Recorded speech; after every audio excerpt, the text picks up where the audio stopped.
किताब टकमा स्वागत छ। नमस्कार। आज हामी एउटा यस्तो किताबमा गहिरिएर छलफल गर्दैछौँ जसले समाजशास्त्र पढ्ने जो कोहीलाई पनि एकपटक सोच्न बाध्य बनाउँछ। नमस्कार। किताब हो पीटर एल बर्जर र थोमस लुकम्यानको the social construction of reality. यसले एउटा साह्रै आधारभूत तर अप्ठ्यारो प्रश्न सोध्छ। हामीले यथार्थ भनेर जेलाई चिन्छौँ के त्यो साँच्चै बाहिर कतै ढुङ्गा माटो जस्तै ठोस रूपमा छ, वा त्यो हामीले समाजमा मिलेर बनाएको एउटा भ्रम हो? यो प्रश्न नै यो किताबको मुटु हो र यसको सुन्दरता के हो भने यसले हो वा होइनमा जवाफ दिँदैन। हो, बरु हाम्रो दैनिक जीवनका सत्य, विश्वास, मान्यता, हाम्रो आफ्नै पहिचान, यी सबै कुराहरू कसरी सामाजिक अन्तर्क्रियाबाट, हामीले एकअर्कासँग गर्ने कुराकानीबाट बन्छन् र टिक्छन् भन्ने प्रक्रियालाई तह तह केलाएर देखाउँछ। मतलब व्यक्ति र समाज बीचको सम्बन्धलाई एउटा नयाँ नजरले हेर्न सिकाउँछ। ठ्याक्कै। त्यसो भए आउनुहोस् यो रोचक यात्रा सुरु गरौँ र यथार्थ कसरी बन्दो रहेछ त्यसको निर्माण प्रक्रियालाई बुझ्ने प्रयास गरौँ। किताबको सुरुवात नै एकदमै व्यक्तिगत तहबाट हुन्छ। बर्जर र लुकम्यान भन्छन् हामी सबैको लागि सबैभन्दा ठूलो यथार्थ भनेको हाम्रो दैनिक जीवन हो, हैन त? हो नि। हामी बिहान उठ्छौँ, काममा जान्छौँ, साथीभाइसँग भेट्छौँ, यो संसारमाथि हामी प्रश्न गर्दैनौँ।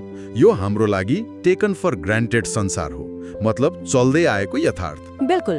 र त्यो दैनिक जीवनभित्र पनि हाम्रो ध्यान सबैतिर बराबर हुँदैन। किताबले यसलाई रेलेभेन्सेस वा सान्दर्भिकता भनेको छ। जस्तै काठमाडौँको एउटा ट्याक्सी ड्राइभरलाई कुन गल्लीमा जाम छ, कुन बाटो छोटो पर्छ भन्ने गहिरो ज्ञान हुन्छ। त्यो उसको लागि सान्दर्भिक यथार्थ हो। तर मानौ अमेरिकी स्टक मार्केटमा के भइरहेको छ भन्ने कुरा उसको लागि खासै सान्दर्भिक नहुन सक्छ। हाम्रो दिमागले आफ्नो आवश्यकता अनुसार यथार्थलाई फिल्टर गरिरहेको हुन्छ। र यो यथार्थलाई सबैभन्दा जीवन्त र बलियो बनाउने कुरा चाहिँ आम्ने सामनेको भेटघाट वा फेस टु फेस इन्टरेक्सन हो भन्छन् लेखकहरू। एकदम। जब हामी कसैसँग प्रत्यक्ष कुरा गर्छौँ, उसको हावभाव, आँखाको चाल, आवाजको उतार चढाव, त्यसले त्यो क्षणलाई एकदमै वास्तविक बनाइदिन्छ। फोनमा कुरा गर्नुभन्दा वा मेसेज पढ्नुभन्दा त्यो धेरै गुणा शक्तिशाली हुन्छ।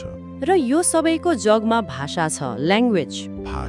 भाषा नभए त हामी सबै आफ्नो व्यक्तिगत अनुभवको सानो जेलमा बन्द हुन्थ्यौँ होला। भाषाले नै हाम्रो अनुभवलाई नाम दिन्छ, वर्गीकरण गर्छ।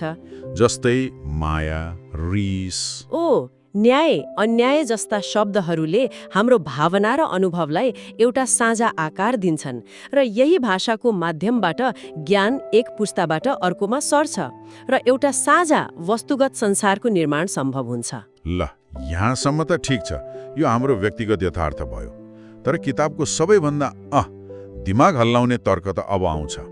कसरी हाम्रो बानी र व्यवहार व्यक्तिभन्दा बाहिरको एउटा वस्तुगत हामीलाई नै नियन्त्रण गर्ने शक्ति बन्छ। हो, इन्स्टिट्युसनलाइजेसन, संस्थानीकरण हो। र उनीहरूले यो बुझाउन एउटा असाध्यै सरल तर गहिरो उदाहरण दिएका छन्।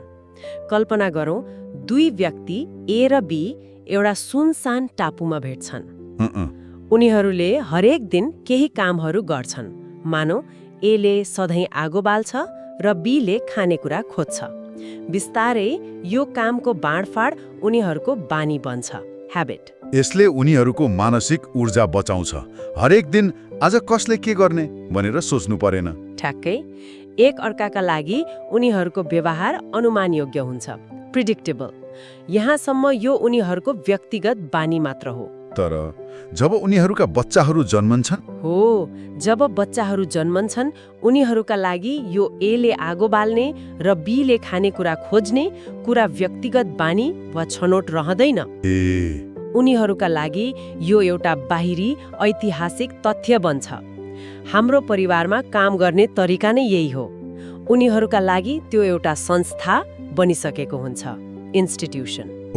भनेपछि विवाह, परिवार, कानुन, राज्य, गुठी जस्ता संस्थाहरू पनि यसरी नै बनेका हुन् त? हो नि। सुरुमा मानिसहरूले कुनै समस्या समाधान गर्न एउटा अभ्यास सुरु गरे, तर पुस्तान्तरण हुँदै जाँदा त्यो एउटा बाहिरी, शक्तिशाली र प्रश्न गर्न नसकिने सत्य बन्न पुग्यो। हामीले बनाएको कुराले नै हामीलाई आकार दिन थाल्यो। गजब। तपाईले ठेक्कै समात्नुभयो, यही नै समाजको आधारभूत द्वन्द्वात्मकता डायलेक्टिक हो, जसलाई लेखकहरूले 3 चरणमा व्याख्या गर्छन्: बाह्यकरण एक्सटर्नलाइजेसन, वस्तुगतीकरण अब्जेक्टिभेसन र आन्तरिकीकरण इन्टर्नलाइजेसन। यो अलि प्राविधिक सुनियो।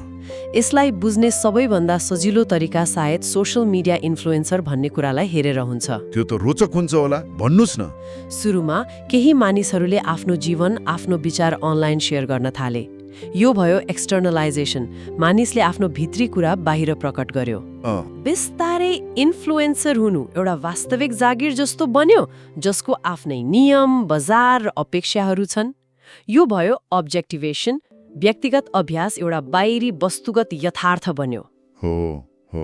र आज नयाँ पुस्ताका केटाकेटीहरू म ठुलो भएर इन्फ्लुएन्सर बन्छु भन्छन्। त्यो सामाजिक यथार्थ अब उनीहरूको पहिचान र आकांक्षाको हिस्सा बनेको छ। यो भयो इन्टर्नलाइजेसन। हामीले बनाएको कुराले नै हामीलाई र हाम्रो सपनालाई बनाइरहेको छ। एकदम, यो चक्र निरन्तर चलिरहेको छ। ठिक छ, समाज बाहिरी यथार्थ बन्यो। तर हामीले यी संस्थाहरूलाई किन मान्छौँ त?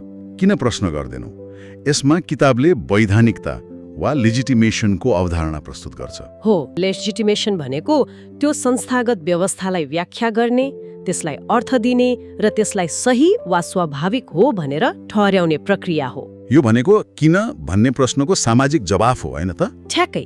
जस्तै बच्चाले सोध्छ, हामीले किन दशैं मान्नुपर्छ? र हामी भन्छौँ, किनकि यो हाम्रो चलन हो। यो सबैभन्दा सामान्य लेजिटिमेसन भयो। एकदम सही। त्यो पहिलो तहको वैधानिकता भयो, चलन यस्तै छ।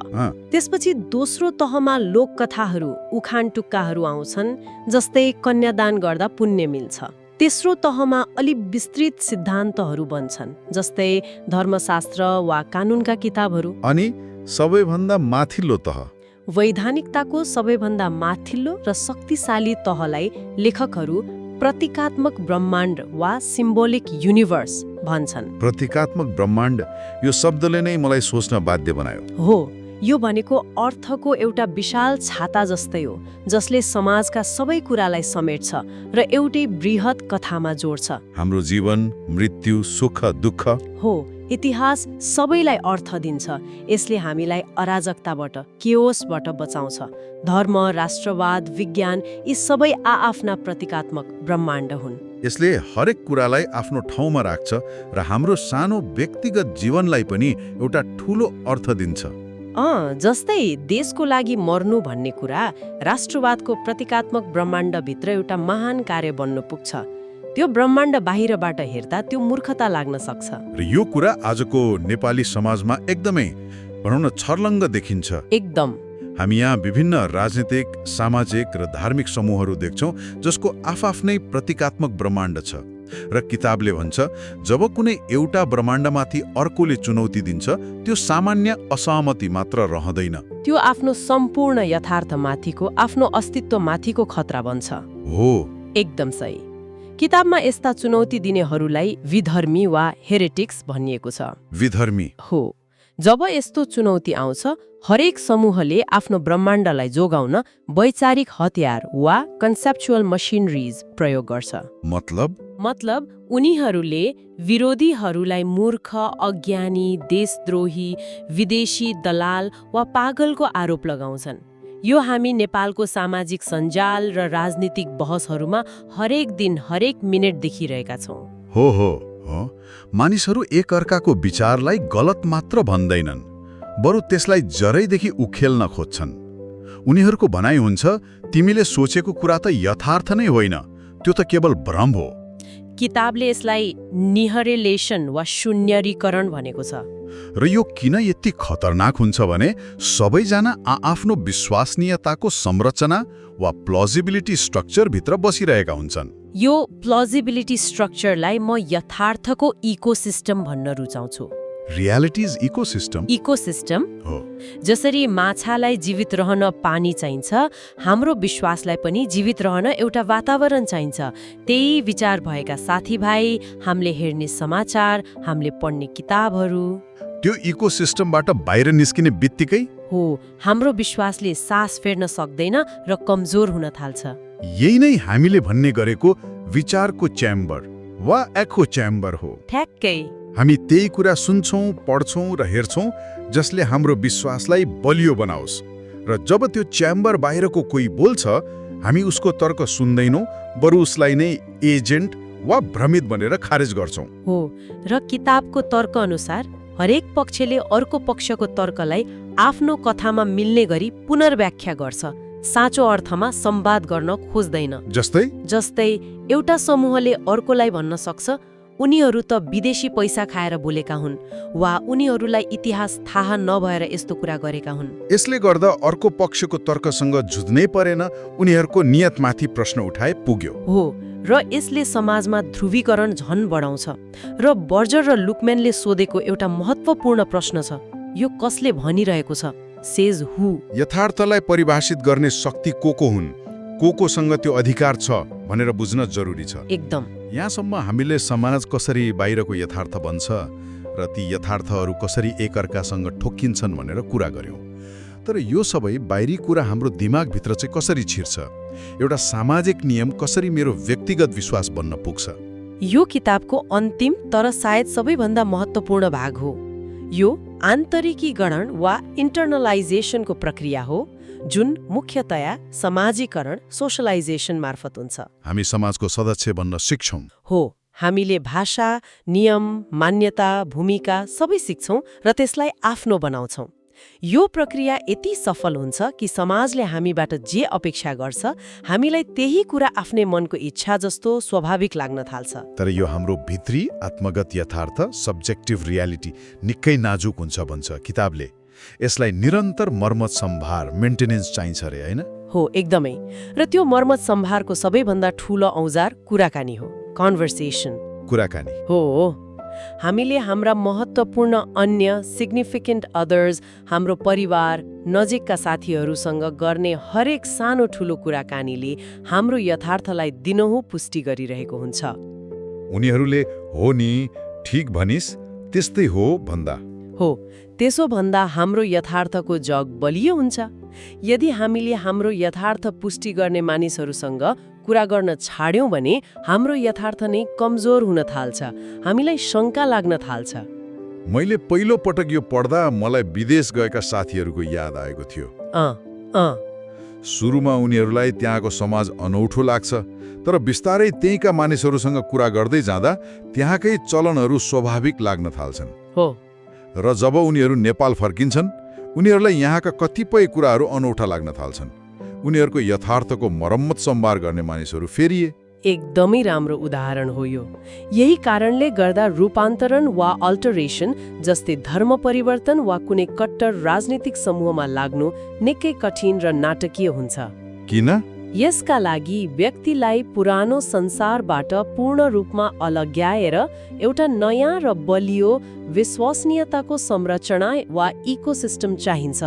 नयाँ साथी, नयाँ किताब, नयाँ जीवनशैली। नत्र पुरानो संसारका मानिसहरूले उनीहरूले छाडिदेऊ यी सब कुरा, के पागल भएको भनेर पुरानै यथार्थमा फर्काउने खतरा सधैँ रहन्छ। साँच्चै यो किताब लेखिएको 60 वर्ष हुन लाग्यो, तर यसका तर्कहरू आज झन बढी सान्दर्भिक लाग्छन्। हो नि। बर्जर र लुकम्यानको द सोशल कन्स्ट्रक्सन अफ रियालिटीबाट लिनुपर्ने सबैभन्दा ठूलो सन्देश के होला? मेरो लागि त हामी जुन धरातलमा उभिएका छौं भन्ने सोच्छौं त्यो वास्तवमा ढुङ्गा जस्तो ठोस छैन। त्यो त हामी सबैले हाम्रो अन्तर्क्रिया र कुराकानीबाट निरन्तर निर्माण र पुनर्निर्माण गरिरहेको एउटा सामाजिक संरचना हो भन्ने महसुस गर्नु हो। यसले मलाई आफ्ना विश्वासहरूमा अलिकति नम्र र अरूका विश्वासहरूप्रति अलिकति बढी जिज्ञासु बनाउँछ। मेरो अन्तिम विचार के हो भने यो किताबले हामीलाई आत्मविश्लेषण र सामाजिक विश्लेषणका लागि एउटा शक्तिशाली औजार दिन्छ।